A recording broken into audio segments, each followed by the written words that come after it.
ಆತ್ಮೀಯ ವೀಕ್ಷಕರಿಗೆಲ್ಲ ಪ್ರೀತಿಪೂರ್ವಕ ನಮಸ್ಕಾರಗಳು. ನಾನು ರಾಧಾಕೃಷ್ಣ ಹೊಳ್ಳ. ಕೆಲವು ಅನಿವಾರ್ಯ ಕಾರಣಗಳಿಂದ ಕೆಲವು ದಿನಗಳಿಂದ ನಮ್ಮ ಚಾನೆಲ್ನಲ್ಲಿ ಹೊಸ ವಿಡಿಯೋವನ್ನು ಪ್ರಕಟಿಸಲು ಸಾಧ್ಯವಾಗಿರಲಿಲ್ಲ. ಅದಕ್ಕಾಗಿ ವಿಷಾದಿಸುತ್ತೇವೆ. ನಿಮ್ಮ ಪ್ರೀತಿ, ವಿಶ್ವಾಸ ಹಾಗೂ ಸಹನೆಗೆ ನಾವು ಸದಾ ಋಣಿಯಾಗಿದ್ದೇವೆ. ಈಗ ನಾವು ಮತ್ತೊಂದು ಹೊಸ ವಿಷಯದೊಂದಿಗೆ ನಿಮ್ಮ ಮುಂದೆ ಬಂದಿದ್ದೇವೆ. ಈ ಬಾರಿ ನಾವು ನಿಮಗೆ ಪರಿಚಯಿಸಿಕೊಡುತ್ತಿರುವುದು 100 ಎಕರೆಗೂ ಮಿಕ್ಕಿ ಪ್ರದೇಶದಲ್ಲಿ ಕರಿಮೆಣಸು ಬೆಳೆಯನ್ನು ಬೆಳೆಸುತ್ತಿರುವ ರೈತರನ್ನು. ಅದೇ ರೀತಿಯಾಗಿ 100 ಎಕರೆ ಪ್ರದೇಶದಲ್ಲಿ ಇತರ ಸಾಂಬಾರ ಬೆಳೆಗಳು, ಹಣ್ಣಿನ ಬೆಳೆಗಳು ಹಾಗೂ ವಾಣಿಜ್ಯ ಬೆಳೆಗಳನ್ನು ಯಶಸ್ವಿಯಾಗಿ ಬೆಳೆಸುತ್ತಿರುವ ಮಾದರಿ ಕೃಷಿಕರಾದ ಶ್ರೀ ಜೋಮಿ ಮ್ಯಾಥ್ಯೂ ಅವರನ್ನು. ಇತ್ತೀಚಿನ ದಿನಗಳಲ್ಲಿ ಕರಿಮೆಣಸು ರೈತರಲ್ಲಿ ಹೆಚ್ಚು ಆಕರ್ಷಣೆ ಮೂಡಿಸುವ ಪ್ರಮುಖ ಸಾಂಬಾರ ಬೆಳೆಯಾಗಿದೆ. ಉತ್ತಮ ಮಾರುಕಟ್ಟೆ, ನಿರಂತರ ಬೇಡಿಕೆ ಹಾಗೂ ಹೆಚ್ಚಿನ ಆದಾಯದ ಬೆಳೆಯಾಗಿರುವುದರಿಂದ ಅನೇಕ ರೈತರು ಈ ಬೆಳೆಯತ್ತ ಮುಖ ಮಾಡುತ್ತಿದ್ದಾರೆ. ಆದರೆ ಕರಿಮೆಣಸು ಬೆಳೆಯಲ್ಲಿ ಯಶಸ್ಸು ಸಾಧಿಸಬೇಕಾದರೆ ಅನುಭವಿಗಳ ಮಾರ್ಗದರ್ಶನ ಅತಿ ಮುಖ್ಯ. ಕೃಷಿ ಎಂದರೆ ಕೇವಲ ವೃತ್ತಿಯಲ್ಲ, ಅದು ತಾಳ್ಮೆ, ಪರಿಶ್ರಮ, ದೃಢ ಸಂಕಲ್ಪ ಮತ್ತು ನಿರಂತರ ಕಲಿಕೆಯ ಪಯಣ. ಈ ಗುಣಗಳನ್ನು ಅಳವಡಿಸಿಕೊಂಡವರು ಕೃಷಿಯಲ್ಲಿ ಖಂಡಿತವಾಗಿಯೂ ಯಶಸ್ವಿಯಾಗುತ್ತಾರೆ. ಅಂತಹ ಯಶಸ್ವಿ ಕೃಷಿಕರಲ್ಲಿ ಶ್ರೀ ಜೋಮಿ ಮ್ಯಾಥ್ಯೂ ಅವರು ಸೇರಿದ್ದಾರೆ ಎಂದರೆ ತಪ್ಪಾಗಲಾರದು. ಶಿವಮೊಗ್ಗ, ಸಾಗರ, ಕೇರಳ ಹಾಗೂ ಮೇಘಾಲಯ ಸೇರಿದಂತೆ ವಿವಿಧ ಪ್ರದೇಶಗಳಲ್ಲಿ ಕೃಷಿ ಮಾಡಿರುವ ಅಪಾರ ಅನುಭವ ಇವರಿಗಿದೆ. ಉನ್ನತ ವ್ಯಾಸಂಗ ಮಾಡಿ ಅವರು ಕೃಷಿ ಕ್ಷೇತ್ರಕ್ಕೆ ಹೇಗೆ ಬಂದರು, ಎದುರಿಸಿದ ಸವಾಲುಗಳು ಯಾವುದು, ಅವುಗಳನ್ನು ಹೇಗೆ ಜಯಿಸಿದರು ಎಂಬುದು ಪ್ರತಿಯೊಬ್ಬ ರೈತನಿಗೆ ಸ್ಫೂರ್ತಿ ನೀಡುವಂತಹ ಕಥೆಯಾಗಿದೆ. ಆದ್ದರಿಂದ ಮೊದಲು ಅವರಿಂದಲೇ ಅವರ ಕೃಷಿ ಪಯಣವನ್ನು ಕೇಳೋಣ. ಅದರ ಜೊತೆಗೆ ಈ ಸಮಯದಲ್ಲಿ ಕರಿಮೆಣಸು ಬೆಳೆಯಲ್ಲಿ ಅತ್ಯಂತ ಪ್ರಮುಖವಾಗಿರುವ ರೋಗ ಹಾಗೂ ಕೀಟಗಳ ನಿರ್ವಹಣೆ ಮತ್ತು ಬೆಳೆ ಸಂರಕ್ಷಣೆ, ಇಳುವರಿ ಹೆಚ್ಚಿಸುವ ವಿಧಾನಗಳು ಮತ್ತು ಅನುಭವದಿಂದ ಬಂದ ಅನೇಕ ಪ್ರಾಯೋಗಿಕ ಸಲಹೆಗಳನ್ನು ತಿಳಿದುಕೊಳ್ಳೋಣ. ಕರಿಮೆಣಸು ಬೆಳೆ ಕುರಿತು ಶ್ರೀ ಜೋಮಿ ಮ್ಯಾಥ್ಯೂ ಅವರ ಅನುಭವ ನಿಜಕ್ಕೂ ಒಂದು ವಿಶ್ವಕೋಶದಂತಿದೆ. ಆದ್ದರಿಂದ ಈ ಸಂದರ್ಶನವನ್ನು ಒಂದೇ ಭಾಗದಲ್ಲಿ ಮುಗಿಸದೆ 3 ಅಥವಾ 4 ಕಂತುಗಳಲ್ಲಿ ನಿಮ್ಮ ಮುಂದೆ ತರುವ ಪ್ರಯತ್ನ ಮಾಡುತ್ತಿದ್ದೇವೆ. ಹಾಗಾದರೆ ತಡ ಯಾಕೆ? ಬನ್ನಿ ವೀಕ್ಷಕರೇ, ಯಶಸ್ವಿ ಕೃಷಿಕ ಶ್ರೀ ಜೋಮಿ ಮ್ಯಾಥ್ಯೂ ಅವರ ಅನುಭವದ ಮಾತುಗಳನ್ನು ಅವರ ಬಾಯಿಂದಲೇ ಕೇಳೋಣ. ನಮಸ್ಕಾರ. ನೀವು ಕೇರಳದಿಂದ ಈ ಒಂದು ಮಲೆನಾಡಿಗೆ ಬಂದು ಕೃಷಿಯಲ್ಲಿ ಒಂದು ಮಾರ್ಗದರ್ಶಿಯಾಗಿ, ಈ ಊರಿನವರಿಗೆ ಹೇಳ್ಬೇಕಂತಾರೆ, ನಮ್ಮ ಕರಾವಳಿ ಮಲೆನಾಡಿನ ಜನರಿಗೆ ಒಂದು ಮಾರ್ಗದರ್ಶಿಯಾಗಿ ಒಂದು ಕೃಷಿಯನ್ನು ಮಾಡಿ ತೋರಿಸಿದ್ದೀರಿ. ನಿಮ್ಮ ಕೃಷಿ ಎನ್ನುವಂಥದ್ದು ಸಣ್ಣ ವಿಷಯ ಅಲ್ಲ, ಅದೊಂದು ದೊಡ್ಡ ತಪಸ್ಸು. ಅದರಲ್ಲಿ ಸಾಧನೆ ಮಾಡೋದಿದ್ರೆ ಏನೂ ಮಾಡಲಿಕ್ಕೂ ಆಗುದಿಲ್ಲ. ನಾನು ಮನೆಯಲ್ಲಿ ಕೂತು ಇಲ್ಲಿ ಕೃಷಿ ಆಗ್ತದೆ ಅಂತ ಹೇಳಿದರೆ ಖಂಡಿತ ನಡೆಯುವುದಿಲ್ಲ.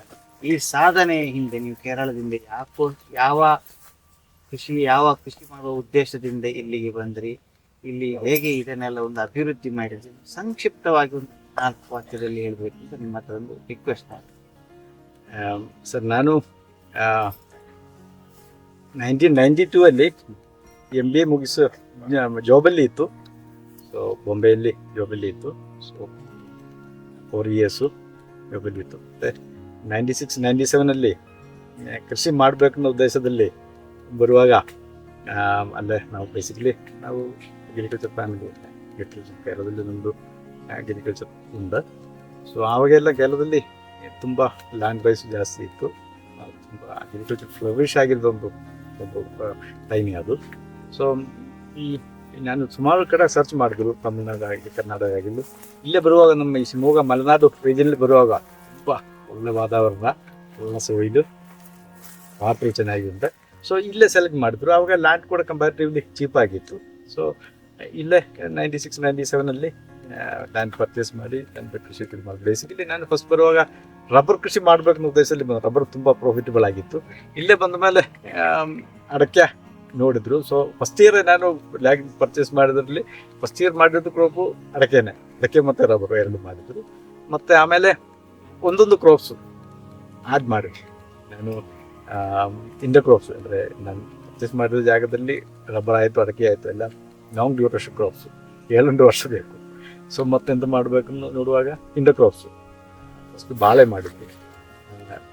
ನಂತರ ಗಿಂಜರ್ ಮಾಡಿದ್ರು. ಸೊ ಬಾಳೆ ಮಾಡುವಾಗ ಎಲ್ಲ ವೆರೈಟಿಗಳು ಫಸ್ಟು ಎಲ್ಲ ಎಲ್ಲದು ಮಾಡಿದ್ದು. ಕ್ಯಾಮೆಲ್ ಡಿಶು, ಮತ್ತು ನೇಂದ್ರ ಎಲ್ಲದು ಮಾಡಿದ್ವಿ. ಮತ್ತು ಅದೇ ಥರ ಶುಂಠಿ ಕೂಡ ತುಂಬ ವೆರೈಟಿಗಳು. ಫಸ್ಟು ಹಿಮಾಚಲ್ ಶುಂಠಿ ಮಾಡಿದ್ವಿ. ಆಮೇಲೆ ತುಂಬ ವೆರೈಟಿಗಳು ರೈಯೋದು, ಈ ಕಾರ್ತಿಕ, ತುಂಬ ವೆರೈಟಿಗಳು, ಆಂತಿರ, ತುಂಬ ವೆರೈಟಿಗಳು ಮಾಡಿದ್ವಿ ಅದರಲ್ಲಿ. ಮತ್ತು ಆಮೇಲೆ ಇದನ್ನ ಜೊತೆಗೆ ಇಂಡೋ ಕ್ರಾಪ್ ಆಗಿ ಬೇರೆ ಕಾಫಿ ಮಾಡಿದ್ರು. ಕೊಕ್ಕೋ ಈಗಲೂ ಕೊಕ್ಕೋ ಉಂಟು. ಕಾಫಿ ಈಗಲೂ ನಂದು ಮೇನ್ ಕ್ರಾಪೇ. ಮತ್ತು ಪೆಪ್ಪರು ಇನಿಷಿಯಲಿ ಕೂಡ ನಮ್ಮ ಫಸ್ಟ್ ನಟ್ಟಿರದ ಅಡಕೆದಲ್ಲಿ ಸ್ವಲ್ಪ 3-4 ವರ್ಷ ಆಗುವಾಗ ತಕ್ಷಣ ಈ ಪೆಪ್ಪರ್ ಹಾಕಿದ್ರು. ಪೆಪ್ಪರ್ ಹಾಕಿ ಮತ್ತೆ ಮೊನೋಕ್ರಾಪ್ ಆಗಿ ಸ್ವಲ್ಪ ಪೆಪ್ಪರ್ ಹಾಕಿದ್ರು. ಆಮೇಲೆ ರಬ್ಬರಲ್ಲಿ ಕೂಡ ಪೆಪ್ಪರ್ ಹಾಕಿದ್ರು.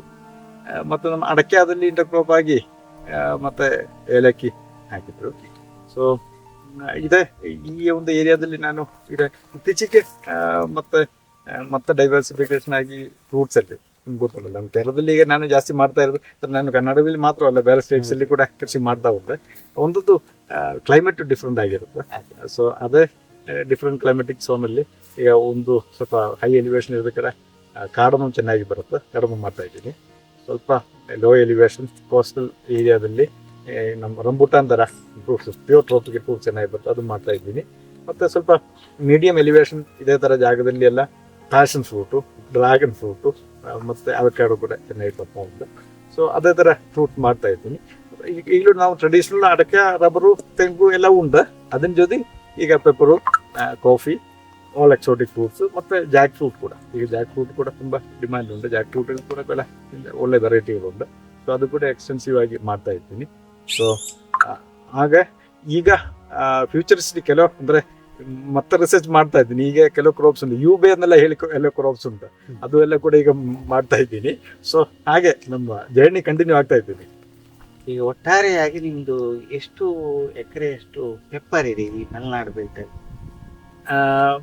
ಈ ಮಲೆನಾಡು ಬೆಲ್ಟಲ್ಲಿ ಆಲ್ಮೋಸ್ಟ್ ಒಂದು 100 acres plus or minus pepper ಉಂಟು. ಎಲ್ಲ ವೆರೈಟಿಗಳು ನಿಮ್ಗೆ ಗೊತ್ತುಂಟಲ್ಲ, ಮೇನ್ ಆಗಿ ಎಲ್ಲ ವೆರೈಟಿಗಳು ಮಾಡ್ತಾ ಇದ್ದೀನಿ. ಒಂದು 40-50 ಉಂಟು, 40-50 ವೆರೈಟಿಗಳು ಉಂಟು. ಅದು ಎಲ್ಲ ವೆರೈಟಿಗಳು ಮಾಡೋಕ್ಕೆ ಬರಲ್ಲ. ಅದರಲ್ಲಿ ಕೂಡ ಒಂದು 10 ವೆರೈಟೀಸು ಕೆಲವು ನೋಡಿ ಗೊತ್ತಾಗಬೇಕಲ್ಲ, ನೆಟ್ಟು ಮಾಡಿ ಗೊತ್ತಾಗಬೇಕಲ್ಲ ಯಾವ್ದು. ಕೆಲವು ಒಂದು ಅರೌಂಡ್ 10 ವೆರೈಟೀಸು ಚೆನ್ನಾಗಿರೋ ವೆರೈಟಿಗಳು ಉಂಟು. ಅದು ಜಾಸ್ತಿ ಮ್ಯಾಕ್ಸಿಮಮ್ ಅದೇ ಮಾಡ್ತಾ.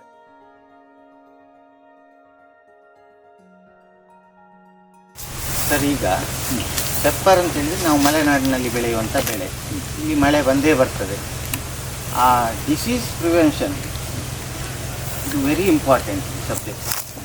ಈಗ ಇದಕ್ಕೆ ಪ್ರೀ ಮಾನ್ಸೂನಿಂದ ಮಾನ್ಸೂನ್ ಎಂಡ್ ಆಗುವಲ್ಲಿವರೆಗೆ ಡಿಸೀಸ್ ಇನ್ಸಿಡೆಂಟ್ ಜಾಸ್ತಿ. ಈ ಸಮಯದಲ್ಲಿ ನಾವು ಯಾವ ಸ್ಪ್ರೇಯನ್ನು ಯಾವಾಗ ಕೊಡಬೇಕು, ಹೇಗೆ ಕೊಡಬೇಕು ಎಂಬುದು ನಿಮ್ಮ ಒಂದು ಅನುಭವದಲ್ಲಿ? ಈಗ ಜನರಲಾಗಿ ಪೆಪ್ಪರಲ್ಲಿ ನಾವು 3 ಟೈಪು ಡಿಸೀಸು ಫಸ್ಟ್ ಟೈಪ್ ಕಾಣ್ತಾ ಇರೋದು. ಒಂದು ಜನರಲಾಗಿ ಫೈಟೋಫ್ತೋರಾ, ಇನ್ನೊಂದು ನಿಮಟೋಡ್ಸ್, ಯೆಲ್ಲೋಯಿಂಗ್ ಎಲ್ಲ ಕಾಣ್ತಾ ಇರೋದು. ಇನ್ನೊಂದು ಮೀಲಿಬಗ್ಗು, ಸಕ್ಕಿಂಗ್ ಪೆಲ್ಸು, ಅದೇ ಥರ. ಈ 3 ನಾವು ಅಡ್ರೆಸ್ ಮಾಡ್ತೀವಿ ಜನರಲಿ ಅಂದರೆ ನಾವು ಮಲೆನಾಡಲ್ಲಿ ಜನರಲಿ ಎಲ್ಲದು ಫೈಟೋಫ್ತೋರಾಗಿ ಅದೇ ಒಂದು ಅಡ್ರೆಸ್ ಮಾಡ್ತಾ ಇರೋದು. ಸೊ ಇದು ಕೂಡ ಅಡ್ರೆಸ್ ಮಾಡಬೇಕು. ಸೊ ಇದು 3 ಡಿಫ್ರೆಂಟ್ ಟೈಮಲ್ಲಿ ಬರೋದು. ಫೈಟೋಫ್ತೋರಾ ಮಳೆಗಾಲದಲ್ಲಿ, ಈ ಮೀಲಿಬಗ್ಗೆಲ್ಲ ಸ್ವಲ್ಪ ಎಲ್ಲ ಕಡೆ ಇರುತ್ತೆ, ಅದು ಹೇಗೆ ಮಳೆಗೆ ಸ್ವಲ್ಪ ಮುಂಚೆನೇ ಅಡ್ರೆಸ್ ಮಾಡಬೇಕು. ಮತ್ತು ಈ ಮೀಲಿಬಗ್ಗು, ಸಕ್ಕಿಂಗ್ ಪೆಸ್ಟ್ ಎಲ್ಲ ಇರೋದು ಮಳೆಗೆ ಮುಂಚೆ ಮತ್ತು ಮಳೆ ನಂತರ, ಸೆಪ್ಟೆಂಬರ್, ಅಕ್ಟೋಬರ್. ಸೊ ಏಪ್ರಿಲ್, ಮೈ, ಸೆಪ್ಟೆಂಬರ್ ಅದೊಂದು. ಸೊ ಈ ಎಲ್ಲದೂ ನಾವು ಅಡ್ರೆಸ್ ಮಾಡಬೇಕಾಗಿದೆ. ಸೊ ಅದು ಇದೊಂದು ನಾವು ಹೇಗೆ ಅಡ್ರೆಸ್ ಮಾಡಬೇಕಂದ್ರೆ, ಫಸ್ಟು ನಮ್ಮ ಸೀಸನ್ ಶುರು ಆಗೋದು ಏಪ್ರಿಲ್ ಫಸ್ಟ್ ಮಳೆ ಬರುತ್ತೆ. ಏಪ್ರಿಲಲ್ಲಿ, ಮೈಯಲ್ಲಿ ಮಳೆ ಸ್ವಲ್ಪ ಮಟ್ಟಕ್ಕೆಲ್ಲ ಬರುತ್ತೆ. ಆವಾಗ ನಾವು ಏನು ಮಾಡಬೇಕಂದ್ರೆ ಪ್ರಿವೆಂಟಿವ್ ಆಗಿ ಪ್ರೊಫಲಾಟಿಕ್ ಅಂತ ನಾವು ಹೇಳೋದಲ್ಲ, ಕೆಲವು ಮೆಷರ್ಸ್ ಮಾಡಬೇಕು. ಫಸ್ಟು ಈಗ ನಾನು ಇಲ್ಲೇ ಮಾಡ್ತಾ ಇರೋದಂದರೆ ಮೇ ತಿಂಗಳಲ್ಲಿ ನಮ್ಮದು ಫಸ್ಟು ನಾವು ಅಡ್ರೆಸ್ ಮಾಡ್ತಾ ಇರೋದು ನಿಮೆಟೋಡ್ಸ್. ನಿಮೆಟೋಡ್ಸು ಅದರಲ್ಲಿ ನಿಮೆಟಿಸೈಡ್ ಯೂಸ್ ಮಾಡಬೇಕು. ನಾನೆಲ್ಲ ಯೂಸ್ ಮಾಡೋದು ವ್ಯಾಲಮ್ ಪ್ರೈಮ್. ಅದು ಮೇ ಲಾಸ್ಟ್, ಅಂದರೆ ಸ್ವಲ್ಪ ಮಣ್ಣಲ್ಲಿ ತೇವಾಂಶ ಎಲ್ಲ ಅಂದರೆ ಈ ಮಾಯಿಶ್ಚರ್ ಬರಬೇಕು, ಜಾಸ್ತಿ ಆಗಬಾರ್ದು. ಮೀಡಿಯಮ್ ಮಾಯಿಶ್ಚರ್ ಇರುವಾಗ ಈ ವ್ಯಾಲಮ್ ಪ್ರೈಮು ಅದು ಯೂಶ್ವಲಿ ಒಂದು ಬಾರ್ನಲ್ಲಿ 100 ಮಿಲಿ ಅಷ್ಟೇ ಯೂಸ್ ಮಾಡಿಕೊಂಡು ಒಂದು ದೊಡ್ಡ ಗಿಡಕ್ಕೆಲ್ಲ 3 to 4 ಲೀಟರ್ಸು ಡ್ರಂಚ್ ಮಾಡ್ತಾ ಇರೋದು. ಈ ಡ್ರಂಚ್ ಮಾಡುವಾಗ ನಾವು ಸ್ವಲ್ಪ ಈ ದರಗಲಿರುತ್ತಲ್ಲ ಸ್ವಲ್ಪ ತೆಗೆದು ಮಣ್ಣಲ್ಲಿ, ಈಗ ಎಲ್ಲಿ ರೂಟ್ಸ್ ಇರುತ್ತೆ, ಈ ರೂಟ್ಸ್ ಸಣ್ಣ ರೂಟ್ಸ್ ಇದೆ, ಅದರಲ್ಲಿ ನಿಮೆಟೋಡ್ಸ್ ಬರ್ತದೆ. ಸೊ ಯಾವ ಸ್ಮಾಲ್ ರೂಟ್ಸ್ ಇರೋದ ಆ ಕಡೆನೇ ನಾವು ಮಣ್ಣು ಸ್ವಲ್ಪ ಓಪನ್ ಮಾಡಿಕೊಂಡು ಅದು ಅಲ್ಲೇ ಡ್ರಂಚ್ ಮಾಡಬೇಕು, ನಿಧಾನ ಡ್ರಂಚ್ ಮಾಡಬೇಕು. ಸೊ ಈ ಎಲ್ಲೆಲ್ಲ ನಿಮೆಟೋಡ್ಸ್ ಅಟ್ಯಾಕ್ ಇರುತ್ತೆ ಅದು ಕಂಪ್ಲೀಟ್ ಆಗಿ ಕ್ಯೂರ್ ಆಗುತ್ತೆ. ಅದೊಂದು ಫಸ್ಟ್ ಪ್ರಾಕ್ಟೀಸು. ನಿಮಟಿಸೈಡ್, ವೆಲಪ್ರೈಡ್. ತರಾವರಿ ಹಾರ್ವೆಸ್ಟ್ ಆಗುವ ಸಮಯದಲ್ಲಿ ಇದಕ್ಕೊಂದು ಸ್ಕೇಲ್ ಇನ್ಸೆಕ್ಟ್ ಅಂತ ಬರ್ತದೆ, ನೀವು ಅಬ್ಸರ್ವ್ ಮಾಡಿ. ಹೌದು, ಅದು ಬಹಳ ಡ್ಯಾಮೇಜ್ ಮಾಡ್ತದೆ. ಅದು ಡಿಸೀಸ್ನ ಹಾಗೆ ಗಿಡವನ್ನು ಬಳ್ಳಿಯನ್ನು ಕೊಲ್ತದೆ. ಅದು ನಿಮ್ಮಲ್ಲಿ ಇನ್ಸಿಡೆಂಟ್ ನೋಡಿದ್ರೆ ಹೌದು. ನಿಮ್ಮ ಏನದಕ್ಕೆ ಸ್ಪ್ರೇ ಅದು ಅದೇ ಈ ಸೆಪ್ಟೆಂಬರ್ ಅಕ್ಟೋಬರ್ ನಾನು ಹೇಳಿದ್ರಲ್ಲ, ಆ ಟೈಮಲ್ಲಿ ಟೆಂಪ್ರೇಚರ್ ಸ್ವಲ್ಪ ಜಾಸ್ತಿ ಸ್ಕೇಲ್ ಇನ್ಸೆಕ್ಟ್ ಬರುತ್ತೆ. ಆವಾಗ ಈ ಕ್ಲೋರೋ ನಾವು ಇದರಲ್ಲಿ ಯೂಸ್ ಮಾಡಿ ಅದೇ ಪ್ರಿವೆನ್ಷನ್ಕ್ಕಾಗಿ ಬರುತ್ತೆ. ಸೊ ಸ್ವಲ್ಪ ಮಟ್ಟಕ್ಕಿಲ್ಲದಲ್ಲಿ ಆವಾಗ ಪ್ರಿವೆಂಟ್ ಆಗಿರುತ್ತೆ, ನಮ್ಗೆ ಗೊತ್ತಾಗಲ್ಲ ಅದು ಸ್ಟಾರ್ಟಿಂಗ್. ಮತ್ತು ಕೆಲವು ಟೈಮಲ್ಲಿ ಇನ್ನೂ ಜಾಸ್ತಿ ಆಗುತ್ತೆ. ನೀವು ಹೇಳಿದ ಪ್ರಕಾರ ಡಿಸೆಂಬರಲ್ಲಿ ಕೂಡ ಒಬ್ಸರ್ವ್ ಮಾಡ್ತಾ ಇರುತ್ತೆ ಕೆಲವು ಟೈಮಲ್ಲಿ. ಸೊ ಅದು ಕೂಡ ನಾವು ಇದೆ ಈ ಲ್ಯಾನ್ಸರ್ ಗೋಲ್ಡ್ ಅದಕ್ಕೂ ಕೂಡ ಹೆವಿ ಇದ್ದಲ್ಲಿ ಅದು ಕೂಡ ಯೂಸ್ ಮಾಡ್ಬೋದು. ಸೊ ಕೆಲವು ಟೈಮ್ ಎರಡು ಸರಿ ಹೊಡಿಬೇಕಾಗತ್ತೆ. ಸೊ ಈ ಲೀವ್ಸಿಂದೆಲ್ಲ ಅಂಡರ್ಲಲ್ಲೇ ಇರುತ್ತೆ, ಫುಲ್ ಎಲ್ಲೋಯಿಂಗ್ ಆಗಿರುತ್ತೆ, ಕಪ್ಪಾಗಿರುತ್ತೆ. ಸೊ ಅದು ಕೆಲವು ವೆರೈಟಿಗಳಿಗೆ ಸ್ಪೆಷಲಾಗಿ ಇದು ಅಟ್ಯಾಕ್ ಆಗುತ್ತೆ, ಅಂದರೆ ಸ್ವಲ್ಪ ರುಚಿ ಜಾಸ್ತಿ ಇರುತ್ತಲ್ವ ಸೆಕ್ಸ್ ಮಾಡಲಿಕ್ಕೆ. ಆ ಟೈಮಲ್ಲಿ ಯೂಶ್ವಲಿ ಏಪ್ರಿಲ್ ಮೇಯಲ್ಲಿ ಕೆಲವು ವರ್ಷದಲ್ಲಿ ಇದಿರುತ್ತೆ ನಮ್ಮ ಮೀಲಿಬಗ್ಸು ಇರೋದು ಯೂಶ್ವಲಿ ಈ ಜಾಯಿಂಟಲ್ಲಿ ಇರುತ್ತೆ, ಕೆಲವು ಮಣ್ಣೊಳಗೆ ಇರುತ್ತೆ, ಕೆಲವು ಸ್ವಲ್ಪ ಮೇಲೆ ಇರುತ್ತೆ. ಸೊ ಅದು ನಾವು ಕಾಣುವಾಗ ಅದು ಐಡೆಂಟಿಫೈ ಮಾಡ್ಬೋದು. ಈ ನಿಮೆಟೋಡ್ಸ್ ಐಡೆಂಟಿಫೈ ಮಾಡೋಕ್ಕಾಗಲ್ಲ, ಸಿಮ್ಟಮ್ಸ್ ನೋಡಿಕೊಂಡು ಎಲ್ಲರಿಗೂ ನೋಡಿಕೊಂಡು ಮಾಡಬೇಕು. ಇದು ಇರುವಾಗ ನಿಮೆಟೋಡ್ಸ್ ಇರುವಾಗ ಸ್ವಲ್ಪ ರೂಟ್ ಈ ಹ್ಯಾಂಡ್ಸಿಂದಲ್ಲ ಆಕ್ಟಿವಿಟಿ ಜಾಸ್ತಿ ಕಾಣುತ್ತೆ. ಅಂದರೆ ಈ ನಿಮೆಟೋಡ್ಸ್ನೇ ಈ ಮೀಲಿಬಗ್ಸ್ನೇ ಒಂದು ಕಡೆ ಮತ್ತೊಂದು ಕಡೆ ಇಡೋದು ಆನ್ಸು ಇಂಡಿಕೇಶನೇ ಆನ್ಸ್ ಪ್ರಿವೆಂಟ್ ಮಾಡಬೇಕು. ಸೊ ಆ ಟೈಮಲ್ಲಿ ಈಗ ಬೆಸ್ಟ್ ಕೆಮಿಕಲ್ ಅಂದರೆ ಇದು ಈ ಲ್ಯಾನ್ಸರ್ ಗೋಲ್ಡ್ ಅನ್ನೊಂದು ಬರುತ್ತಲ್ವ, ಈ ಮಿಡ ಮತ್ತು ಪ್ಲಸ್ ಇನ್ನೊಂದು ಇರುತ್ತೆ, ಅದು ಬೆಸ್ಟು. ಅದಂದರೆ ಒಂದು ಸ್ವಲ್ಪ ಡ್ರಂಜಿಂಗ್ ಮಾಡಬೇಕು, ಇದ್ದಲ್ಲಿ ಕೆಳಗಿದ್ದ ಮಾತ್ರ ಇದ್ದಲ್ಲೇ ಮಾಡಬೇಕು. ಈ ಮಧ್ಯದಲ್ಲೇ ಇರುತ್ತೆ, ಆವಾಗ ಒಂದು ಸ್ಪ್ರೇಯಿಂಗ್ ವಿತ್ ಡ್ರಂಜಿಂಗ್ ಮಾಡಿ ಎಲ್ಲ ಅದೇ ಕಂಟ್ರೋಲ್ ಆಗುತ್ತೆ. ಆ ಏಪ್ರಿಲ್ ಮೇ ಟೈಮಲ್ಲಿ ಇನ್ನೊಂದೊಂದು ಇನ್ಸಿಡೆನ್ಸ್ ಇರುತ್ತೆ. ಸೊ ಇದ್ದ ಮಾತ್ರ ಅದೊಂದು ಮಾಡಬೇಕು, ಅಲ್ಲಂದ್ರೆ ಜನರಲಿ ಹೇಳಿರುತ್ತೆ. ಸೊ ಈ ಮೇ ತಿಂಗಳಲ್ಲಿ ಬಿಟ್ಟು ಈಗ ಮೇಲ್ ಒಂದು ಡ್ರಂಜಿಂಗ್ ಆಯಿತು. ಜೂನ್ ಫಸ್ಟು ವಾರದಲ್ಲಿ ಮಾಡ್ತಾ ಇರೋದು ಈ ಪೊಟ್ಯಾಸಿಯಂ ಫಾಸ್ಫೇಟ್ ಪ್ಲಸ್ ಒಂದು ಕ್ಲೋರೋ. ಅಂದರೆ ಈ ಪೊಟ್ಯಾಸಿಯಂ ಫಾಸ್ಫೇಟ್ ತುಂಬ ಮಟ್ಟಕ್ಕೆ ಈ ನಮ್ಮ ಫೈಟೋಫ್ಲೋರಾ ಪ್ರಿವೆನ್ಷನ್ ಸ್ವಲ್ಪ ಮಟ್ಟಿಗೆ ಹೆಲ್ಪ್ ಆಗುತ್ತೆ. ಮತ್ತು ಅದೊಂದು ಸ್ವಲ್ಪ ಗ್ರೋತ್ ಪ್ರಮೋಷನ್ ಕೂಡ ಹೆಲ್ಪ್ ಆಗುತ್ತೆ. ಸೊ ಈ ಕ್ಲೋರೋ ಇರುವಾಗ ಸ್ವಲ್ಪ ಮಟ್ಟಕ್ಕೆ ಇರೋದು ಮಣ್ಣಲ್ಲಿ ಇರೋದು, ಅಲ್ಲಂದ್ರೆ ಇದರಲ್ಲಿ ಸ್ವಲ್ಪ ಆನ್ಸ್ ಆಗಲಿ ಇನ್ಸೆಕ್ಟ್ಸ್ ಆಗಲಿ ಸ್ವಲ್ಪ ಮಟ್ಟಿಗೆ ಕಂಟ್ರೋಲ್ ಆಗುತ್ತೆ. ಸೊ ಇದೊಂದು ಸ್ಪ್ರೇಯಿಂಗ್ ವಿತ್ ಲಿಟಲ್ ಡ್ರಂಜಿಂಗ್, ಫುಲ್ ಡ್ರಂಜಿಂಗ್ ಮಾಡಲ್ಲ, ಅದೇ ಚಟ್ಟಲ್ಲಿ ಸ್ವಲ್ಪ ಬುಡಕ್ಕೂ ಕೆಳಗೆಲ್ಲ ಡ್ರಂಜಿಂಗ್ ಮಾಡೋದು. ಸೊ ಇದು ಮತ್ತು ಇದು ನಮಗೆ ಇನ್ನೊಂದು ತಿಂಗಳು ಪ್ರಿವೆನ್ಷನ್ ಸಿಗುತ್ತೆ. ಬೋಡೋ ಇನ್ನೊಂದು ತಿಂಗಳು ಬಿಟ್ಟೆ ಸಾಕಾಗುತ್ತೆ. ಸೊ ಜುಲೈಯಲ್ಲಿ ನೆಕ್ಸ್ಟ್ ಸ್ಪ್ರೇಯಿಂಗ್ ನಾವು ಜುಲೈಯಲ್ಲಿ ಆಗುತ್ತೆ. July first week second week ಅಲ್ಲಿ Bodo first round Bodo. So Bodo ನಾವು ಜನರಲಿ ಅಲ್ಲಿ 1% ಬೋಡೋ ಮಾಡೋದು. 1% ಅಂದರೆ ಈಗ copper sulphate powder copper sulphate ಸಿಗುತ್ತಿಲ್ಲ, ಕೊಂಡೋಡಿಸ್ ನಾನು ಯೂಸ್ ಮಾಡ್ತಾ ಇರೋದು ಅದು. ಮತ್ತು ಈ ಲೈಮ್ ಈಗ ತುಂಬ ಪ್ಯೂರ್ ಪೌಡರ್ ಲೈಮಲ್ಲಿ ಈಗ ಹಿಂದೆಲ್ಲ ನಾವು 2 kg ಯೂಸ್ ಮಾಡ್ತಾ ಇರೋದು, ಈಗ ಅದು ಬೇಡ, ಲೈಮ್ 1 kg ಸಾಕು. ಮತ್ತು 2 kg ಇದು ನಾನು ಕೊಂಡೋಡಿಸ್ ಇದೆ ಕಾಪರ್ ಸಲ್ಫೇಟ್ ಯೂಸ್ ಮಾಡ್ತಾ ಇರೋದು. ಸೊ ಇದು ಕರೆಕ್ಟ್ pH ಆಲ್ಮೋಸ್ಟ್ 10 ಇದರಲ್ಲಿ ಬರುತ್ತೆ. ಸೊ ಅದು ಸ್ಪ್ರೇಯಿಂಗ್, ತರೋ ಸ್ಪ್ರೇಯಿಂಗ್ ಎಲ್ಲದು ಒಳಗೆ ಎಲ್ಲ ಫುಲ್ಲು ಕಾಂಡಗಳು ಸಮೇತ ಎಲ್ಲದು ಸ್ವಲ್ಪ ಮಟ್ಟಕ್ಕೆಲ್ಲ ಡ್ರಿಪ್ ಆಗಿ ಇದರಲ್ಲಿ ಎಲ್ಲ ಇರುತ್ತೆ, ಮಣ್ಣಲ್ಲೆಲ್ಲ ಬಂದಿರುತ್ತೆ. ಸೊ ಅದು ಫಸ್ಟ್ ಬೋಡೋ ಸ್ಪ್ರೇ. ಮತ್ತು ನಂತರ ಮಿಡ್ ಆಗಸ್ಟಲ್ಲಿ ಇನ್ನೊಂದು Bodo, second Bodo, same Bodo, same ಕಾಂಬಿನೇಷನಲ್ಲಿ Bodo ಒಂದು ಸ್ಪ್ರೇ. ಸೊ ಅದೊಂದು ಸ್ಪ್ರೇ. ಇನ್ನು ಕೆಲವು ವರ್ಷದಲ್ಲಿ ಹೆವಿ ರೈನ್ಫಾಲ್ ಇರುವಾಗ ಜುಲೈಯಲ್ಲಿ ಎಲ್ಲ ಸ್ವಲ್ಪ ಫೈಟೋಫ್ಲೋರಾ ಲೀವ್ ಸ್ಪೋರ್ಟ್ಸ್ ಆಗುತ್ತೆ. ಆವಾಗ ಎಲ್ಲಿ ಕಾಣೋದು ಅಲ್ಲೇ ಆ ಏರಿಯಾದಲ್ಲಿ ರೆಡೋಮಿಲ್ ಒಂದು ಸ್ಪ್ರೇ ಮಾಡೋದು, ಇಮ್ಮಿಡಿಯೇಟ್ ಸ್ಪ್ರೇ. ಅಂದರೆ ಎಲ್ಲ ಕಡೆ ಅಲ್ಲೆಲ್ಲಿ ಇದ್ದಲ್ಲೇ ಎಲ್ಲ ಕಡೆ ಒಂದು ಫಾಸ್ಟಾಗಿ ಒಂದು ಸ್ಪ್ರೇ ಮಾಡೋದು, ಅಲ್ಲೇ ಕಂಟ್ರೋಲ್ ಆಗುತ್ತೆ.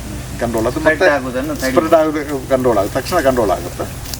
ಅದೊಂದು ಮಾಡೋದು ಇದ್ದ ಮಾತ್ರ. ಈ ವರ್ಷ ಎಲ್ಲ ಅದರದ್ದು ಅವಶ್ಯಕತೆ ಇರಲ್ಲ, ಮಳೆ ಕಮ್ಮಿ ಇರುವಾಗ ಅವಶ್ಯಕತೆ ಇರಲ್ಲ, ಅದೊಂದು ಮಾಡೋದು. ಮತ್ತು ಜನರಲಿ ಈಗ ನಾವು ಇಲ್ಲಿ ಕಾಫಿ ಕೂಡ ಇರೋದಕ್ಕಿಂತ ಕಾಫಿಗೂ ಕೂಡ ಮಾಡ್ತೀನಿ, ನಮ್ಮ ಅರಬಿಕಾ ಚಂದ್ರಗಿರಿ ಕಾಫಿ ಇರೋದಕ್ಕಿಂತ ಅದಕ್ಕೆ ಕೂಡ ಈ ಎಲ್ಲ ಸ್ಪ್ರೇಗಳು ಅದಕ್ಕೆ ಕೂಡ ಒಟ್ಟಿಗೆ ಮಾಡ್ತಾ ಇದ್ದಾರೆ, ಕೊಡೋ ಮಿಶ್ರ ಆಗಲಿ ಇದಾಗಲಿ. ಮತ್ತು ಈಗ ಈ ಸೆಕೆಂಡ್ ಬಾರ್ಡರ್ ನಂತರ ಸೆಪ್ಟೆಂಬರಲ್ಲಿ ಯೂಶ್ವಲಿ ಸೆಪ್ಟೆಂಬರಲ್ಲೆಲ್ಲ ಹೆವಿ ರೈನ್ಫಾಲ್ ಇರುತ್ತೆ. ಸೊ ಇದರಿಂದ ಎಫೆಕ್ಟ್ ಹೋಗಿರುತ್ತೆ.